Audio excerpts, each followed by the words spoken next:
Morning, everybody. I have a question for you as we get started. If you could snap your fingers and make a wish and guarantee one thing for your kids, what would that be? Or even for yourself, if you don't have kids, maybe something you can guarantee for your own life. I'll give you a couple options. You could say, I could guarantee that they would be rich, or I could guarantee they'd be famous or powerful. Maybe I could guarantee they'd be a genius.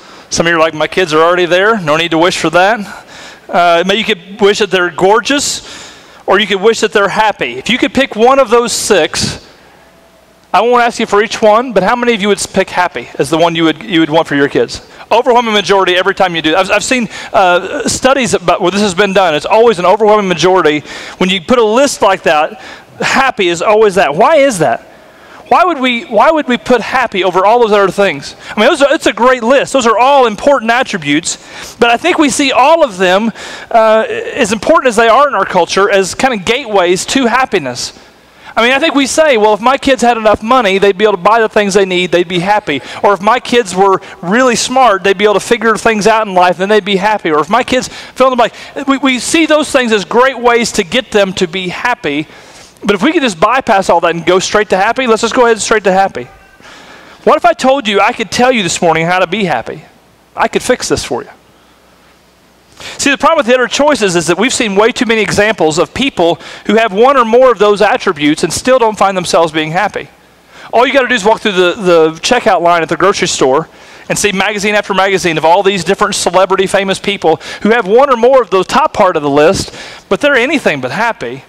In fact, it seems like some of the most miserable people in the world have their fair share of the top 5 of the list, but they haven't found a way to put it together in a way that they can be happy.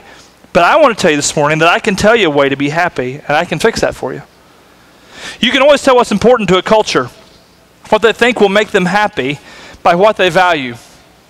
In fact, the easiest way to see that is just financially. Look at a culture and say, who gets paid the most? Because that's the ones they think can provide them happiness for the rest of the culture. Let me tell you how this works. A couple hundred years ago, if you found out who was the most well-paid members of society, it would be pastors and teachers, because they felt like spiritual formation and education, that was the gateway to happiness.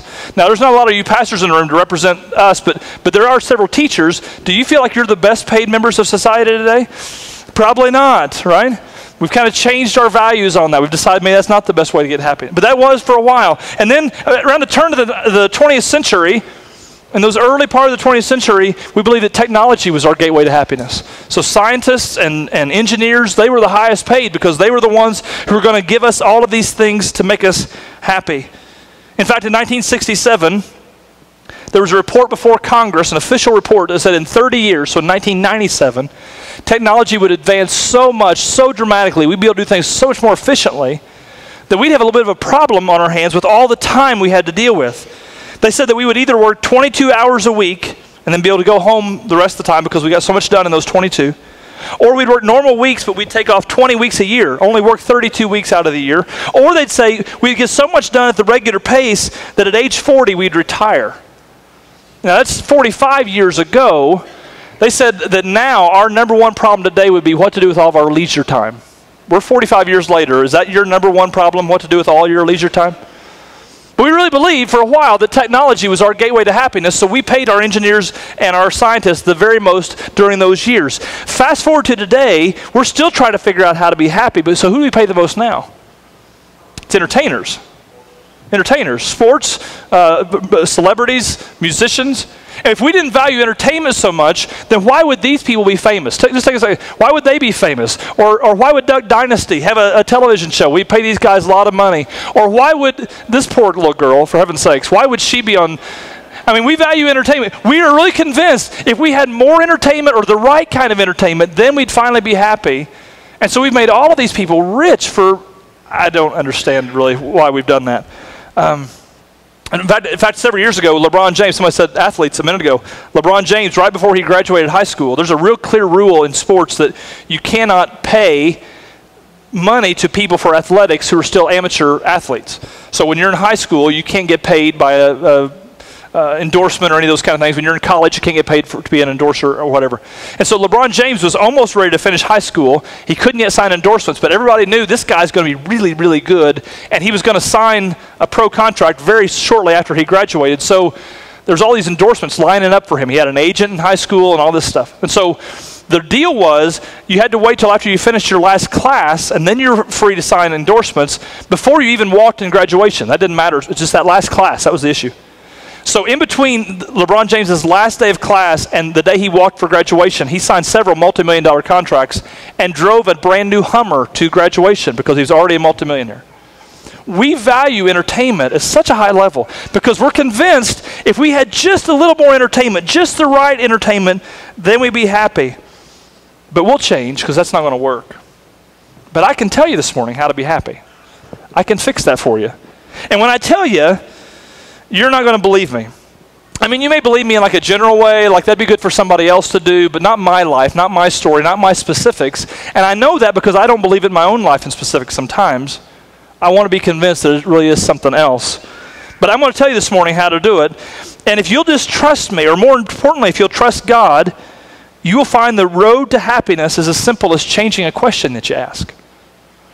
There's a question we all ask, and you just need to change that question a little bit. Jesus was asked one time what the most important commandment was. And when we hear this story, read this story in Matthew 22, we think about regulations and rules and religion and all that. And some of them did too, but not all of them. A lot of the people in that day really believed that God was the road to happiness. He was the way that you're going to be happy. The religious leaders were the most prominent people in society. And so when they came to Jesus, this rising star as a religious leader, and said, what's the most important stuff? What do we focus on? We can't focus on the whole Bible all the time, so what should we put our energy and time into? They were asking in part, what's going to make life work? What's going to make us happy? And Jesus said in Matthew chapter 22, he said the following words. It says, love the Lord your God with all your heart and with all your soul and with all your mind. This is the first and greatest commandment. And the second is like it, love your neighbor as yourself. All the law and the prophets hang on these two commandments. Jesus was saying if you take all the Bible and boil it down to just its essence, what you'll find is at the end of the day, you're to love God with everything that you have, and you're to love those around you. And if you do that, you're going to get the essence of what all of this is. He was telling us to change our question. Normally we ask ourselves, what's going to make me happy? Or what do I want to do? Or what do I want to buy? Or what do I want to get? And we think those things will lead us to happiness, but they won't. The question that Jesus was telling us to ask instead was, what pleases God and what loves my neighbor? We've been talking over the last couple of weeks about what's the core of what it means to follow Jesus. What's the essence? That's what this whole series is about. We've said that the essence of Christianity is that God saw us in such need that he sent his son Jesus to rescue us and to die in our place so that we could then be forgiven of our sins. And because of that grace and love and gratitude, we would turn back to God and want to resemble our Father, want to be more like our Father, our Dad in heaven. And Jesus here is saying that not only should we do that, but we should learn to trust God. We talked about that last week. And then today we should change this question we ask. And stop asking all the time, what will make me happy? What will make me satisfied? But instead ask, what can I do to please my Father? And what can I do to love those around me in my life? Now put that on a shelf for just a minute. We'll come back to that. I want you to turn to a different passage with me to get a little more context for this. It's in Philippians chapter 2. It's page 819 here in this Bible. Grab one of those if you have one. Philippians chapter 2.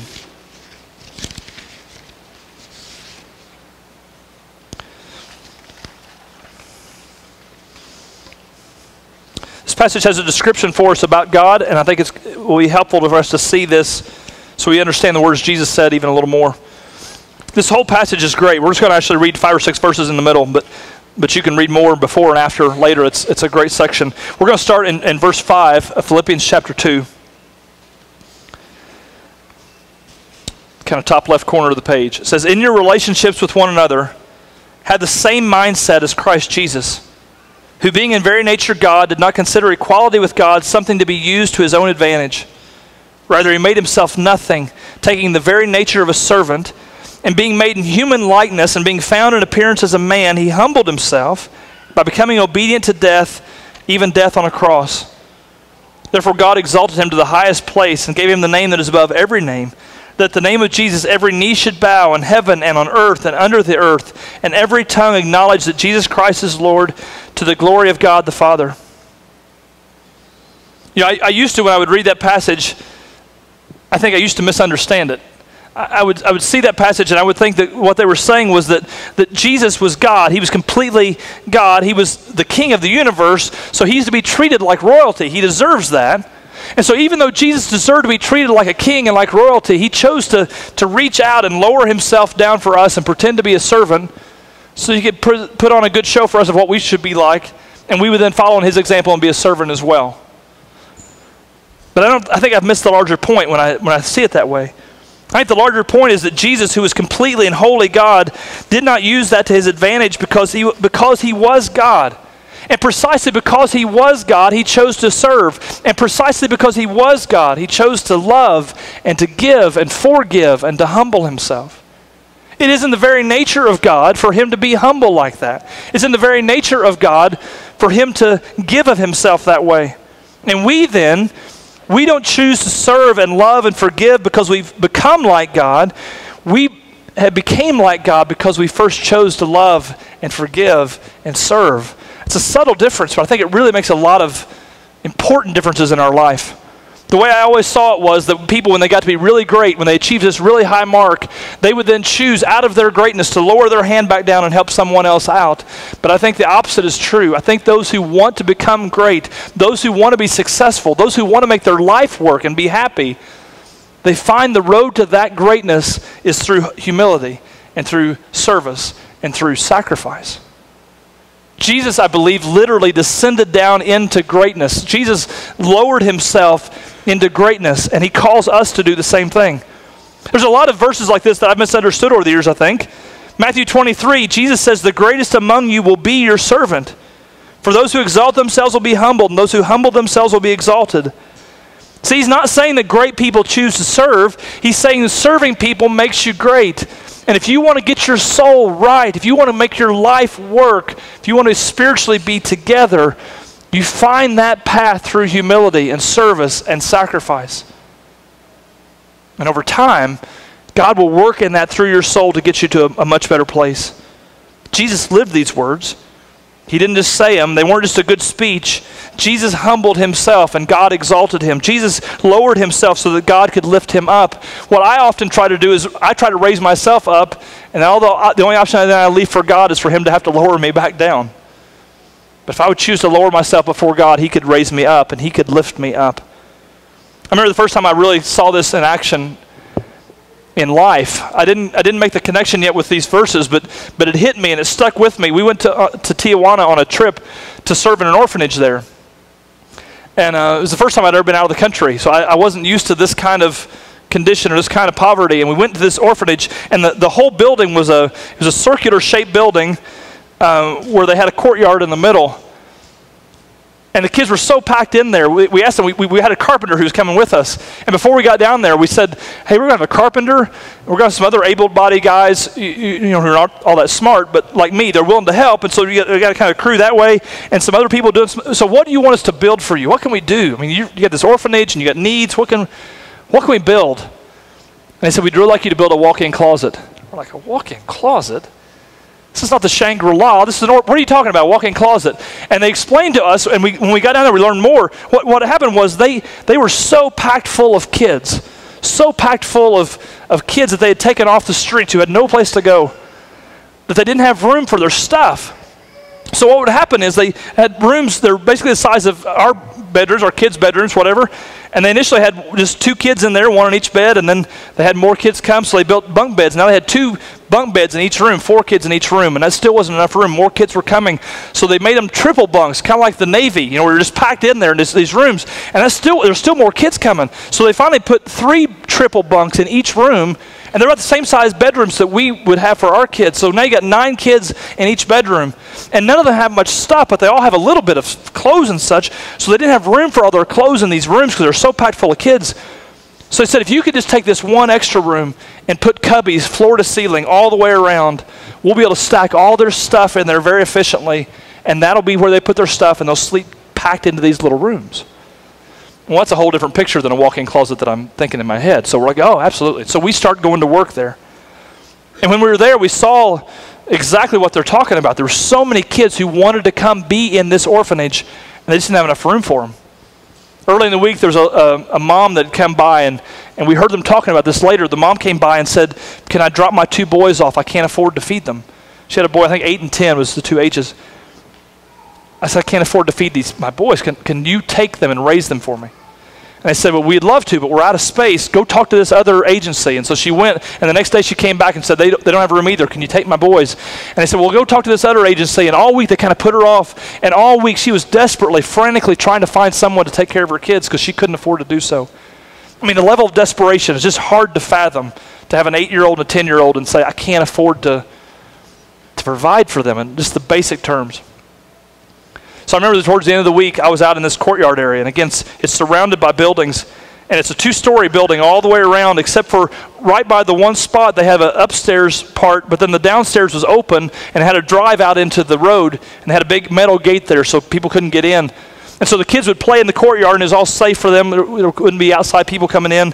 And at night, they would pull their meager vehicles into this courtyard and shut that down so they wouldn't get broken into and things, because it's kind of a tough area. And so I was out there by the ramp, and I could see down the ramp in this courtyard, and I saw this little Love pickup pull up. You remember the Love pickups from years ago? Well, this thing was an old chicken wire and duct tape, I think, was holding this thing together. And it rattles up. And it was this mom and these 2 little boys, and it hit me a few minutes later. This is the 2 little boys that I've been hearing about at supper every night. And so the door opens up, and these 2 little boys get out, and they have one backpack between them, and they were just shoulder to knees, just pressed against each other, scared to death. Their eyes are all big. And as they start walking up, they close the door and start walking up the ramp. The mom drives off. I think she was just in complete meltdown, couldn't stand what she was doing, so she drove off. And here these 2 little boys are standing in front of this orphanage they've never been in before, facing together what's going to be the rest of their life. I mean, just the metaphor of all of that was so stark. And I see these 2 little boys come up, and I realize that every space we make for them allows them to take another little boy like this off the streets. And it changed the whole thing we were doing there that day. The idea that more kids could be loved and cared for and provided for, it was just so stark compared to what I lived in day out. And so we were out there, we were working feverishly trying to finish this room, because now it's really important we get this thing done so they can get even more kids in here. And so we didn't cut the wood up in the room because we didn't want to get sawdust everywhere. The kids are still living right there. So we had a place outside, a little station where we'd go and we'd measure and we'd cut the board and bring it back in. And I wasn't the smart one, so I was the runner back and forth. And so I'd go out there, and when we got little scraps of wood we couldn't use, we tried to use everything we could to be frugal, but every little scraps we couldn't use, we'd kind of toss off to the side, and we built this nice little pile of wood. And one day, that morning, we got there early, and the kids weren't in school that day, and so these little boys had got up really early, and they'd gone over to this pile of wood, and they'd pulled all the little scraps of wood out, and they'd built this little racetrack. And they'd gotten nails that we had bent and tossed off to the side, and they'd got those nails, and they had taken a hammer and straightened them out real careful, and they'd used the nails to build this little racetrack with all those little scraps of wood. And they had this little bitty piece of wood they used as cars, and they would run the cars over down the hills, and they were having a ball. And I thought, they're so happy, and they have nothing.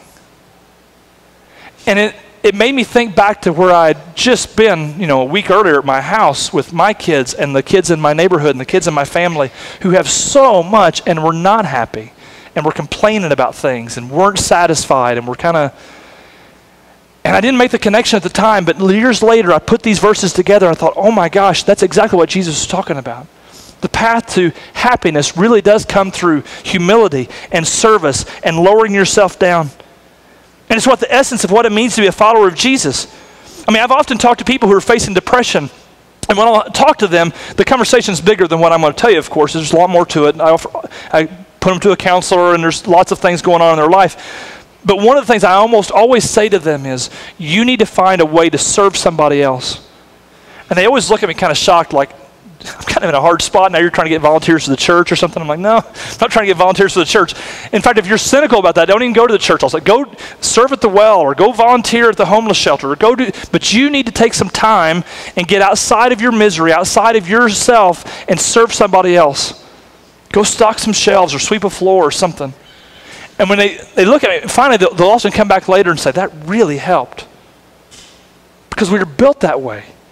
We were built to find happiness and satisfaction by meeting somebody else's needs, by serving and lowering ourselves. You want your kids to be happy? Is that what you want, your kids to be happy? Another gadget's probably not going to do it. One more toy or one more game or one more thing for the television or computer is probably not going to make them ecstatically happy. But if you can find ways for them to lower themselves, find ways for them to serve, find ways for them to meet somebody else's needs, their happiness level will go up. Why? Because that's how we were built to live.